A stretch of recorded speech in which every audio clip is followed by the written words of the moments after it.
The year is 2011. I'm in Chicago at the Swiss Hotel doing a corporate gig with Yann Bertrand, the guy I spoke to on the last podcast episode. Then one of the guys on the crew says, hey, Rush is in town. And I got tickets because this guy used to work with the tour, I guess. I don't remember exactly what he did, but anyway, he got us some tickets. And I wasn't a big Rush fan, but a couple beers later, I figured, yeah, well, why don't we go see the show? So a couple of hours later, I'm 10th row center watching this amazing show. I mean, okay, so I wasn't a big Rush fan, but I do recognize the quality of what they do, but I'm more of a rockabilly blues boogie-woogie kind of guy. But this show was really amazing. I mean, it just blew me. And, well, here I am today on the Backstage Cowboys Podcast, and who am I talking to? Howard Ungerleider, who happens to be the light guy for Rush and has been for over 40 years. Ladies and gentlemen, Howard Ungerleider.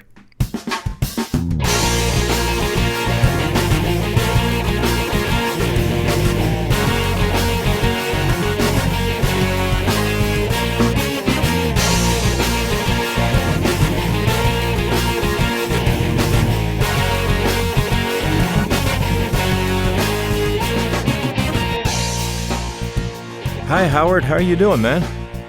Good, Claude. Nice to be chatting with you today. Well, me too. I wish we were one in front of the other. You're in Toronto. I'm in Montreal, but I guess this will have to do over the phone, right? Yeah, I wish I was in Montreal right now. It's much better than here. Not sure about that. It's rainy. It's cold. It's well, then maybe not then. Yeah. I just love the city, so it's. Oh, well, you come by anytime you want, man. I'll buy you a beer.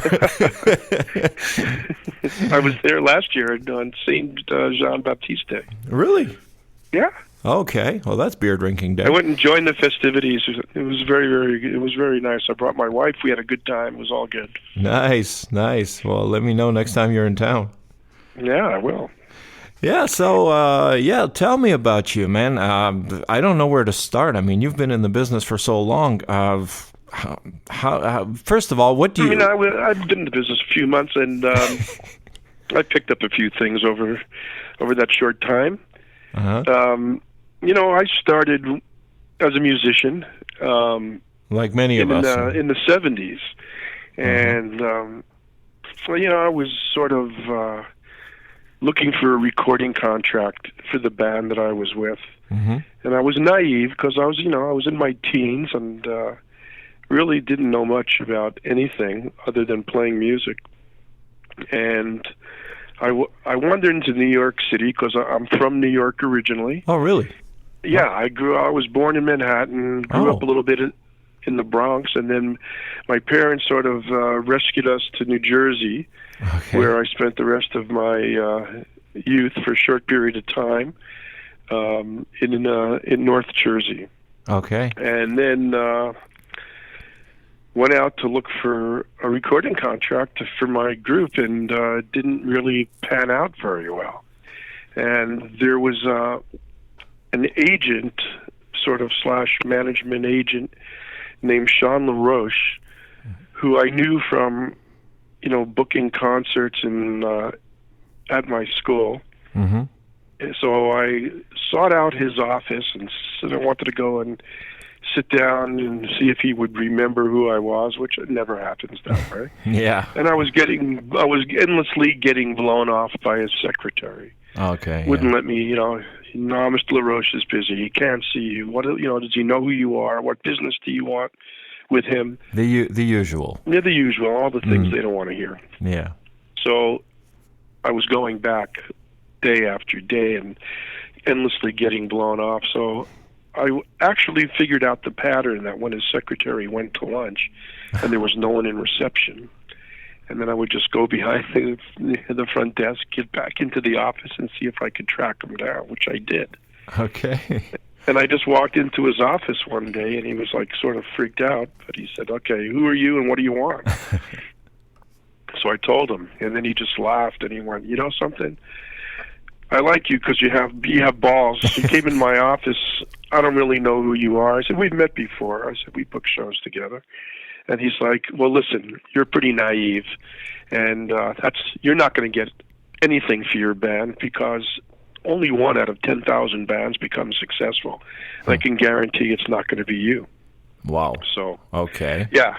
At that point in time, I was very discouraged, but he said, you know what I would suggest? I suggest you learn this business so you don't make a fool of yourself by coming into people's office with making strange, requests like this. It just shows your incompetence, and your lack of knowledge in this business. You need to learn about it. So here's what I'm going to do for you. I'm going to throw you out of my office, but I'm going to give you some names of other people who you can bother, and maybe if you're lucky, you'll get a job delivering coffees. So I said, wow. Really? He goes, you got to start there. You got to be, a coffee tea boy. And then you have to work in the mailroom and send mail out to people and understand what you're doing and how the business functions. So here's a bunch of names. And he gave me a list of people to go and knock on doors. And I spent about 2 weeks knocking on doors, and I came across just before that, how did you feel walking out of that office with all that information? Deflated and total. I was pissed off, man. I was not a happy camper, but I had this electricity inside of me that I had this fuel, this desire that I'm not going to fail, and I should take this guy's advice, and I do want to learn about the industry, and any job that I can get, no matter what it is, I'll take it, even if it's a janitor position, right? Yeah.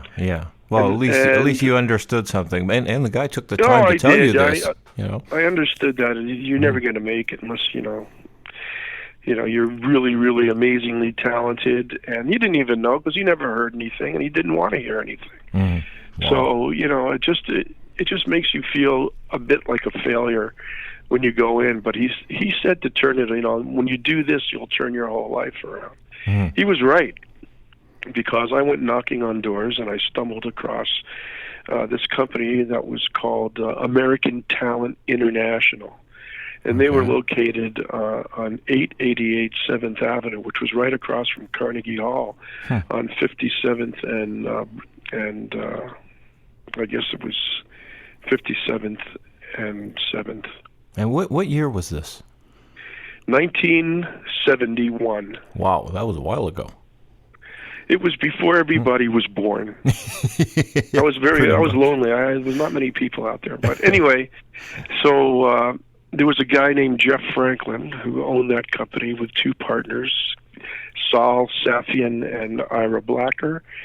And I went in there, and Jeff just had another company that he just moved. It was called Action Talent, where he had 2 acts.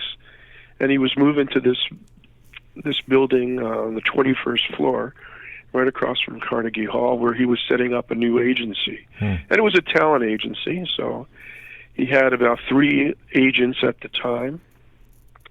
And he said, you can have a position as coffee boy. Wow. It pays $75 a week, and I'll tell you right now, he said, you show up at 9 a.m., and if you're late by 1 minute, you're gone. Wow. And I expect you to be here every day at that time. And that's how it started. So I started delivering coffees to all the agents and running errands and running, contracts out to people. And during the course of this time, I was meeting famous band managers and famous bands. Like I'd have to go over and deliver, demos from the studio to Billy Gaff, who was Rod Stewart's manager at the time, and a lot of the times the artist would be there, and I would just, I was never really starstruck, although I did like, Pink Floyd and The Who when I was younger, and they were inspirations to me, and in my guitar playing, being the musician that I was, and so I just worked my way through that, and over time, within 10 months, I went from the office delivery guy to a mailroom guy to a sort of junior agent. And then after that, I was being taught by the senior agents of how to be an agent, and I was given a territory, and then I would fly around with bands, and Wow. over the course of the traveling with all these bands, they would always ask you a question after the show, and it was the same question for most of the bands, and they wanted to know, hey, how did you like the show? Uh-huh. Because they want input, right? Yeah. And I used to say to them, I was honest. I said, you guys played an amazing set, but there's not much of a show. Now, in high school, when I was growing up, there was nobody that really wanted to do any of the lighting or production. I don't think they got a handle on it. And I used to do all that. Aside from being, a musician, I loved playing around with lighting and patching fixtures and making things look avant-garde. Mm-hmm. Well, this is pretty much how we all grew up, right? We all wanted to be musicians. We all wanted to be stars. And sometimes I think back at that time and I tell myself, if I had known that I could actually earn a living doing lighting or technical stuff or whatever, I might have done it earlier. But then I think back and I figure, you know what, maybe not, because that wasn't my aim at the time. I wanted to be a musician. I wanted to be a star. So even if I had known, I probably wouldn't have went there anyway. But you wind up there. So go ahead. So like over time, I would tell this to the bands, and they would say, well, can you help us create a show? And, that really wasn't my job, but I was out there with them, and I thought, sure, I'll put some things together for you guys and, help you out. And eventually the owner of the agency got wind of this and didn't like it very much because, I was working for him, but yet I was doing something on the side that if it wasn't for him, I wouldn't be able to do. Yeah. Well, so, it got you through the door, though. Oh, it did. I mean, I was like traveling with bands from 1972, 73, all the way up to when he called me in his office and said, listen, we're signing this band from Canada. We want you to go work with them and go up there and teach them how to tour. Mm-hmm. He gave me a choice. He goes, either you go up there. He got two choices. I said, yeah, okay, what's the first one? He goes, go to Canada and work for this club band called Rush. I said, what's the other one? And he goes, you're fired. So I said, okay. Nice choice. Yeah. But at the time, you had not been to Canada. I mean, you were living in the States from day one, right? Well, I had been to Canada with an old band called Savoy Brown when I was an agent. And, I went up there and, I went to Toronto with them. But okay, but you hadn't moved. You haven't moved to Canada yet. Yeah, no, I hadn't moved to Canada. Okay. So then, I went up. I met the guys in Rush who were fantastic. At the time I was there was not a drummer. They were in between drummers, so they were auditioning drummers. And okay. There was a lot of downtime in Toronto. So finally, when they found Neil and they put it together, we were heading out on a major tour, opening up for Uriah Heep, and that was, aside from them doing little club shows and little small theaters prior to that, this was the first major touring element, and I was the tour manager for them, mm-hmm. as well as the lighting designer, director, whatever there was. There wasn't much. Okay. And, we hit the road, and that's how it all started for me. I mean, I had the experience working with bands like Rod Stewart before that, and Brian Auger was Oblivion Express. It was a jazz act, mm-hmm. and he was a pretty amazing keyboard player. He's the guy who taught Keith Emerson how to play wow. the B3. And then I was doing time with Blue Oyster Cult, and mm-hmm. Rod Stewart. It was a lot of people I was involved with over the years. And then Rush came in. No one knew how long they were going to be around for, but it turned out to be 42 years. 42 years, wow. Yeah, so that was sort of the history. I went and I designed every one of their shows. I was tour accountant and road manager for half of their career. Hmm. So if I understand correctly, you weren't just doing the lighting, you were also designing the sets. I was designing what there was for show. Mm-hmm. Rush weren't really big on sets back then. It was all visuals, right? Yeah. So I did multimedia productions. We did a lot of video and using background, foreground, created dimension, and created sort of an immersive environment for them at times. Just avant-garde, like things that people weren't doing. Mm-hmm. And there was good reason. We had a limited budget in the beginning, couldn't do a lot, but so it was a good exercise because you had to make it look amazing with not a lot of money. Well, that's Canadian reality, and that's why we're so good at building shows, because we're used to working with zero budget, right? Yeah. And as the budgets increased, it gave me the freedom to do what I really wanted to do. And one of the things that I really, wanted to not do was when automation first came out. I didn't want to jump on the bandwagon with the automation right away. Okay. I really wanted to experience as much of conventional lighting as I could and do as much with that before I opened up a whole new world of automation in combination with old school lighting, Mm-hmm. But why were you reluctant to make the move to automation? Because I wanted to push the boundaries of conventional lighting. Uh-huh. I wasn't completely, satisfied with everything I was doing conventionally.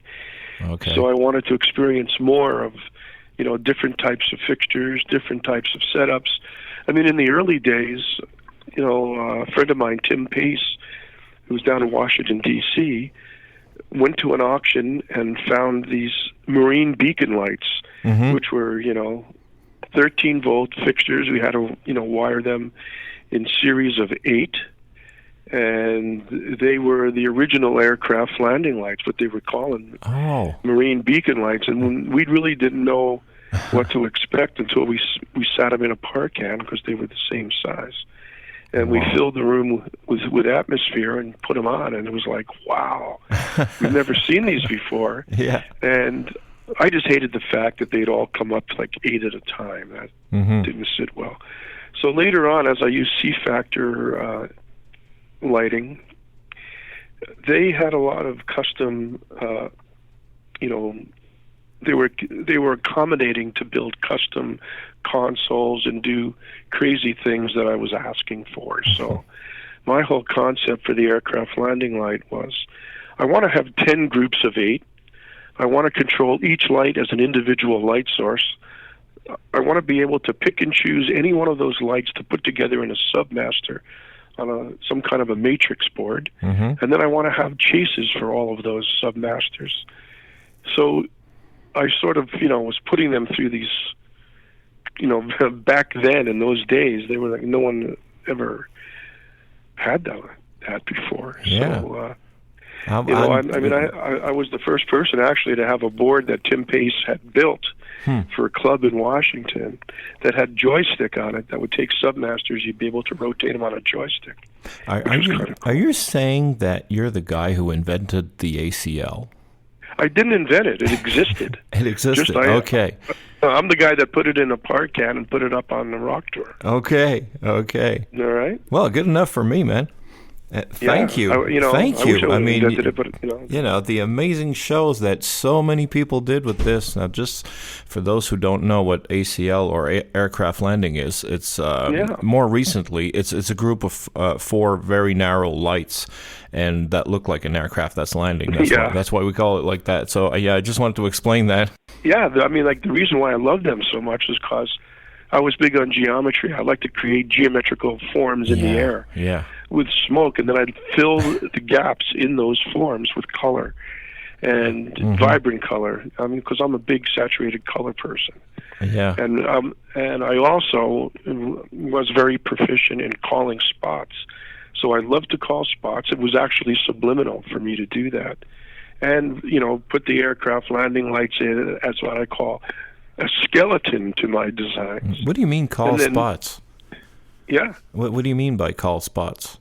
Like spotlights, follow spots. Oh, yes. Okay, follow spots, yes. When we first started out in the industry, all you had to do was flood the stage in a wash because a lot of the theaters just had these X-ray floods that were on these what were called piano boards. Remember in your high school? Yeah. You would have this big dimmer switch that would you would throw it up. It would take a couple of people to push it up. Yeah, yeah. It would crossfade from red to blue to green. Mm-hmm. That's all you had for lighting. So spotlights were your next.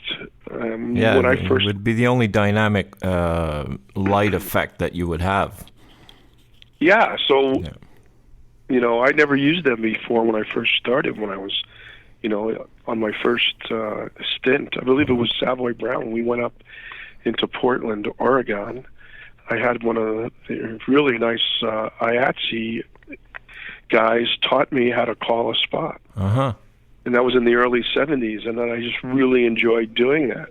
Yeah. And over time, I would be calling 10, 12 spots. And wow. Yeah, it was a lot of fun. Yeah. That was the big thing. You could actually black out the stage and put the spots in simultaneously, and it was quite a powerful effect. Yeah, it was the only instant thing you could call and have it right away. But you need people for that, though. You need budget. You got to pay the guy behind the follow spot, right? Well, yeah. It's a show call, and you have the union guys there, and they're already being paid, so you could use them for those. Back then it was only like 2 or 3 spots. Mm-hmm. It wasn't anything intense. You were in a theater, so not much you could really do. Yeah. You just did the best. So with all that knowledge, and basically over those years of traveling with bands and learning more about it, by the time I hit Rush, I was well versed in a lot of things, in how the deals were constructed from being a junior agent there, and I had the luxury of having a gentleman named Bruce Payne, who's now the manager of Deep Purple and has been for quite a while. Was one of the agents who taught me a lot. And, learning that, knowing that, plus the lighting background and being a musician, it all played really well with the guys from Rush, because when they started coming out with they started as like a heavy rock band. They transcended into progressive rock, which was pretty amazing. Yeah. And what I'm trying to understand is that you when you started out with Rush, you were an agent, right? That was the reason. I was an agent / tour manager. Okay, agent / tour manager. And they really wanted me to bring them to the United States and to make sure that everybody in the band was happy with them in the job they were doing. And at the same time, it created a position for me traveling with them where the agency didn't have to pay me anymore because the band was. And then I was basically working on salary directly from the band. Okay. And that's how it stayed for many years later. Uh-huh. Okay. So then you moved on and yeah. And, I was able to form the road crew with people who I knew from the years of traveling and professionals and, very loyal to the road crew, keeping the same guys as much as we could, and creating a very efficient machine to go on the road and tour. Mm-hmm. So it was efficient, I can tell you. I mean, from having seen the show and having seen how much time it takes to set up and tear down and everything. I mean, everything was really really well organized. I mean, by the time people have left the room, half the rig was down. So, and I've been doing this for a long time, and I'm still impressed when I see that. Oh no, it was a well-oiled machine when we traveled. We had a good time. It was at times we had a lot of stress, for making the gigs on time, because first 10 years, 200 cities a year. That's a lot. Wow. And then we had our trials and tribulations. We had growing pains with everyone, and it was a lot of fun. Don't get me wrong, but it was a lot of work and a lot of perseverance. And then the band had, on top of all this, they were burdened with coming up with new material endlessly to continue doing this. Yeah. And back then, they were making an album every year almost. Yeah, and we didn't have all this media, all the digital stuff, and that you can download your music Yeah. and listen to it anytime you want. I mean, you had to actually go see a show or go buy a record. But you want to buy a record, the band has to have time to record it. But if they're on Right. the road doing shows, it's very difficult. Well, that's what they used to write there. That's what created this jam session on stage. During their sound checks every day, they would just have to create stuff. They were constantly writing. They were writing on while they were on tour playing. Wow. Yeah, it's pretty amazing when you think about it. It's actually what amazes me is that bands like Rolling Stones and Aerosmith and even Rush, I mean, the guys are still around and they're still healthy. I'm amazed at that. Yeah, knowing what they had to go through at the time. I mean, it's crazy. I mean, I probably there was be a lot dead. there was a lot of abuse going on at the time too. Oh yeah, that too. That's another thing. Yeah, there's a lot of extracurricular things happening that you really had to be strong and know how to deal with, and that's that. Young and innocent, also, I guess. Not knowing what you were young and innocent, not knowing exactly what you were getting into. I think it was a little bit naivety too. That's right. And by the way, I mean, when you're doing this, when you're living, you're kind of living the dream that everybody else wants to do, and at a certain point, you're conscious of that. You understand that it's a privilege to be able to do that job, even though it's very, very hard, a lot harder than most people would imagine. And you're taking it for granted sometimes too, even though you know you're privileged. It becomes a normal way of life for you. So you sort of get, what it's like? It's like when you first get your driver's license when you're a teenager, and you're so excited, like you can't wait to actually get behind the wheel by yourself and have your own freedom. Well, that's what it was like being on a tour. Wow. But after you've done it for a while, just like in a car, that feeling goes away and it becomes normal. Yeah, it's just your everyday life. Right? Yeah, it's no longer exciting. What kept it exciting for me was doing the lighting every night. And meeting new people and the traveling. That's what keeps it exciting. Yeah, it's not like you're going to the same place every day. Well, it's a good feeling when you're walking into this venue, and at first you discover, and then after that you get used to it, right? You go back to the same venue time after time, and then you get the same people that are still there, and it just feels like home. It does, and it's great. I mean, over the years, there are cities where I go to where people will shout my name out like I'm living there, and because I've been there so many times, and and hung out there a lot. And, it kind of freaks you out. It's like, here you are, like thousands of miles from your home. Yeah. And people are going, hey, Howard, how you doing? And it's just like, wow. Yeah, so when you started off with Rush, then I figured you moved to Canada and you stayed there, right? I did, because I loved it so much up here. So you're in Toronto now, right? Yes. Okay, and have you always lived in Toronto, or have you traveled a bit? Yeah, I mean, I was traveling before that so much. Yeah. And I was sort of transient, and then, in the late 80s, I decided that's it. I'm going to move here. Wow. And, I owned property here before that. Okay. I was an investment property, and then I decided at one point that, the first 10 years that I was here, I was not here. It was 200 cities I was visiting. Yeah, you were always on the road, yeah.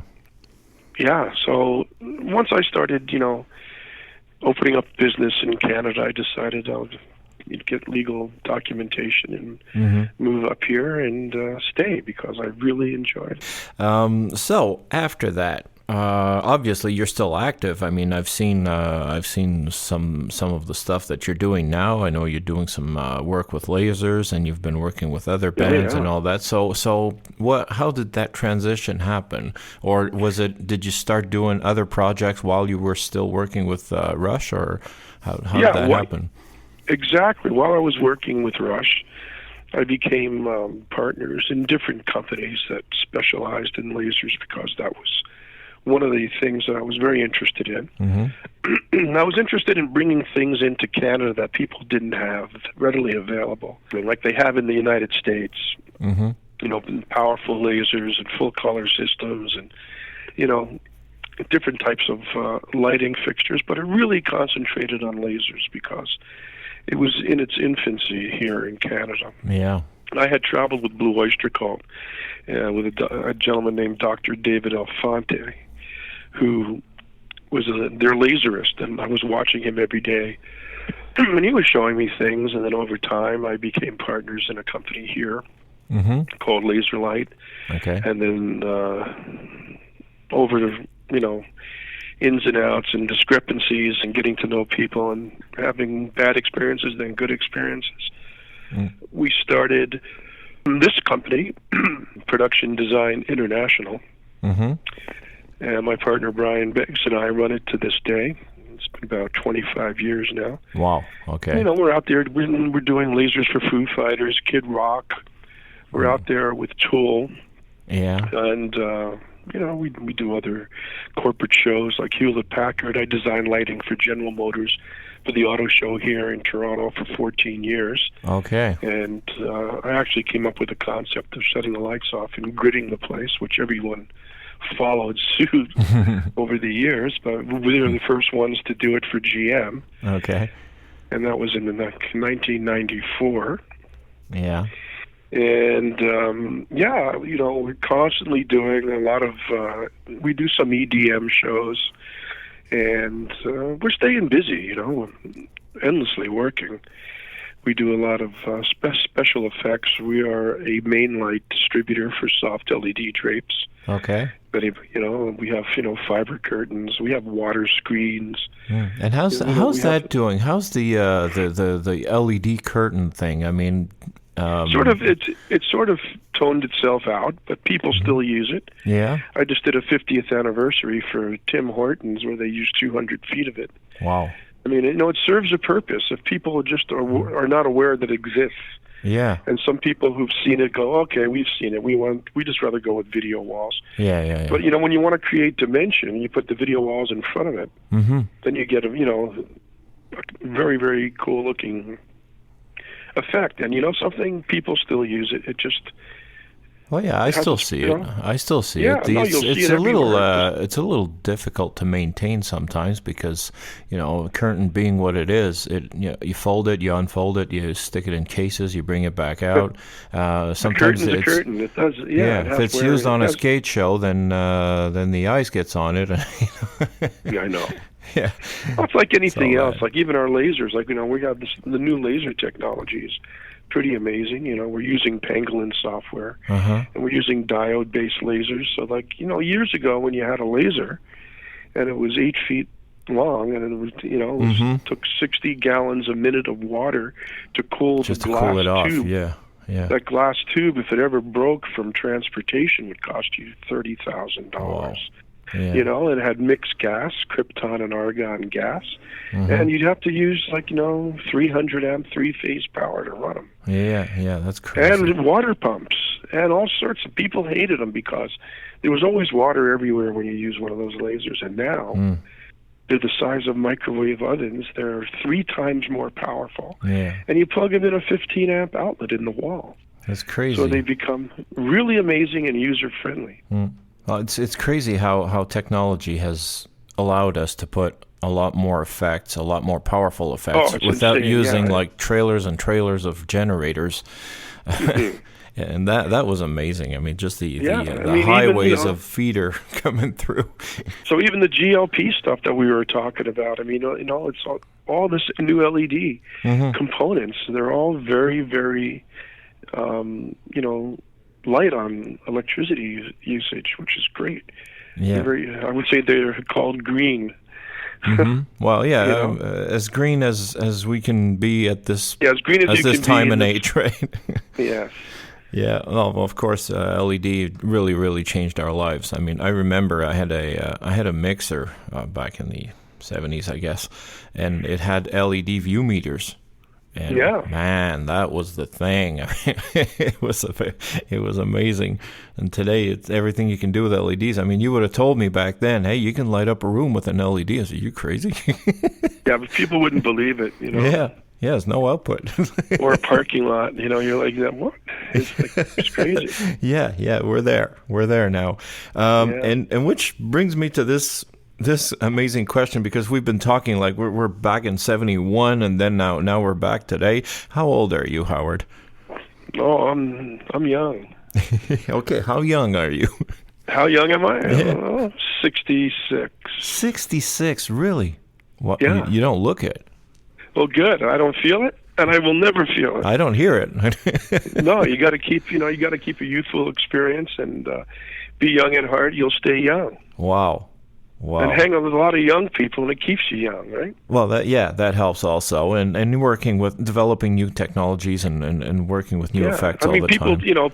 People don't believe me when I tell them my age. I don't like telling them my age. At the end of the day, you're there. They go, I don't believe you. I said, good.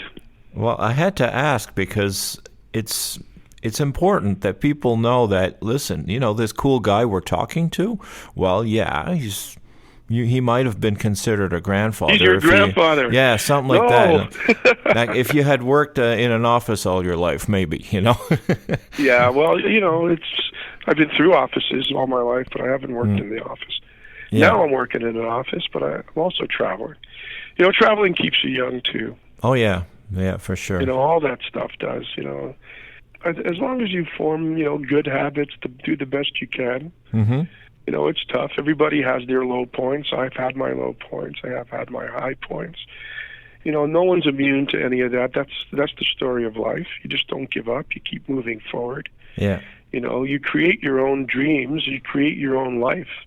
I mean, when I was young and I was a teenager, I was sitting on the sidewalk in New York City thinking, watching all these people coming out of limos in front of the hotels on Central Park South, thinking it's amazing how they could afford to do this. And, what are they doing that allows them to be like driven around in limousines? And over time, you find out they're all rented and paid for by other people anyway. And you're just in a fortunate position to be in them, just like I was in a fortunate position to be flown around on private jets a lot. Yeah. And it spoils you because it's just an amazing way to travel.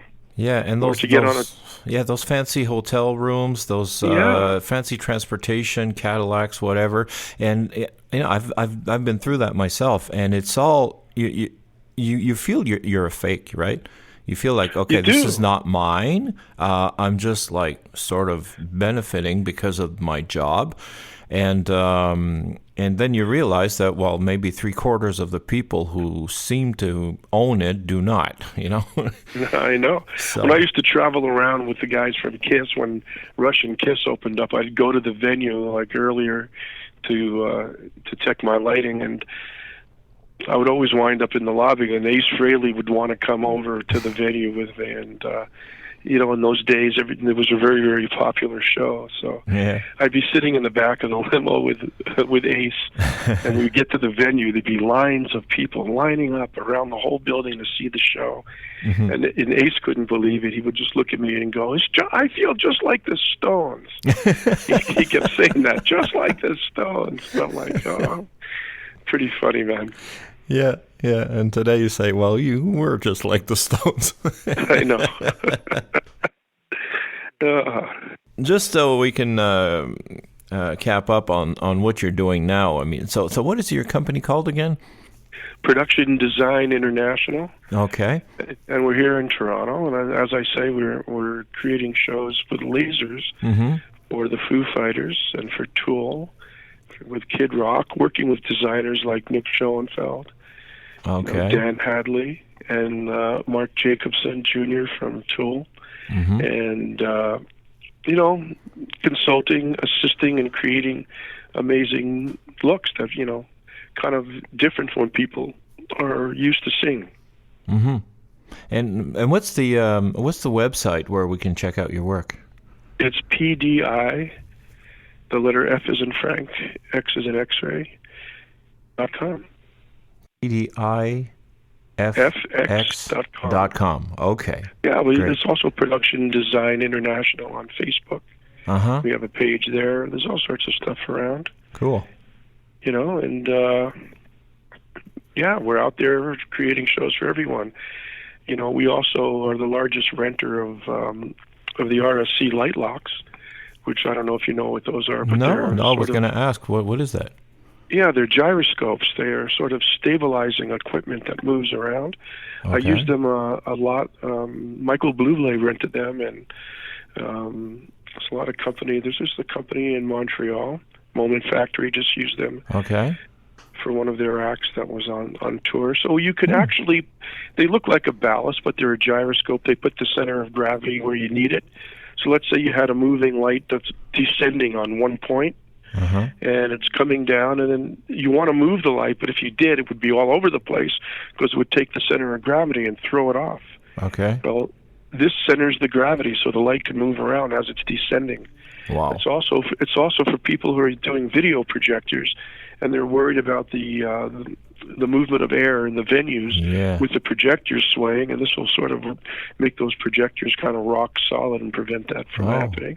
I saw they made a motorcycle like that with a counterbalance thing, and you just can't knock it over. I saw that yesterday. Well, each unit's good for 440 pounds, and if you have more than that, you stack them, right? Wow. Oh, that's cool. I had never thought of that. I figured, moving lights, they just swing around. That's what happens when you hang them down on a 40-foot sling. And you got to live with that. You got to wait till it stabilizes before turning it back on. But now I see that there's equipment for that. Yeah, they were originally designed, the reason why they're called RSC light locks is Royal Shakespeare Company in London used them to stabilize. So that's what the purpose was when they first came out, and then everybody else started using them in different ways. Oh, that's really cool. So I didn't know you did that too. Oh, we do everything. That's cool. Video projection on water. We do everything people don't want to do. Yeah, they don't want to own it. yeah. I guess it's a little complicated technology there. Yeah, plus lighting. So. Yeah. We get called. We do a lot of motion pictures and television commercials. So it's very versatile operation that goes on here, and it keeps me busy. I love it, and every day is something else to deal with. Wow, man, I'm so glad we had this chat. I mean, I've discovered a whole bunch of stuff. Well, that's cool, and anything you need, let me know, and. It was a pleasure to do this, Claude. Well, me too. It was a real pleasure. I'm very thankful, and I'm deeply hoping that you will give me a call when you're in Montreal, or I'll do the same when I'm in Toronto. I'd like to visit your company and see. Yeah, for sure. That would be great. And see in person what's going on there. Yeah. Well, I would love that. That's great. And in the meantime, of course, if you need anything from me, if you need to work with GLP fixtures, spotlight fixtures, absolutely, whatever. There's some great products out there. Yeah, you want to try out an Avo Lights board? Yeah, I used to use Avo light boards for many years. You could talk to Steve Warren about that. Well, I believe you because before Grand MA took over, Avo Lights board were all over the place. The Avo light board that I used, I remember. Yeah. Without the manual in my hand, after programming a show, it asked me a question and said, save or load? Just remember that. What would you do? Yeah. What would you do? And I don't know. Tell me, have you ever loaded instead of saving? I have loaded a blank disk into a saved console. Wow. Thinking that I was saving the information. Yeah. It's a very horrible experience when you do that. Especially when you think you're saving. Of course you're going to save it. It's save or load. Yeah. Well, I'm not going to do that. I'm going to save. But what you actually did was you saved your blank disk into the console. When you're supposed to load the information to the disk, well, that's when they had disks. You don't have to worry about any of that now. No. Those are the early days. Yeah. When you learn the hard way, which is the best way to learn sometimes. Yeah, sometimes a slap in the face really keeps you. It sends you right to the bar. That's. I remember a couple of young techs were pulling a feeder, and it was a complicated place. They had to go up through a mezzanine and come back down the stairs, and they've been working on it for an hour, and they brought the feeder to the stage, and of course they brought the wrong end. And I told them, I have good news and bad news for you. And they said, okay, what is it? Well, the bad news is you're going to have to start over because you brought me the wrong end. But here's the good news. I swear it will never happen to you again. Ever. You're going to remember this one. Yeah. Yeah, It's like them giving me a hot water feed in the early days to the glass tube lasers and cracking the tubes.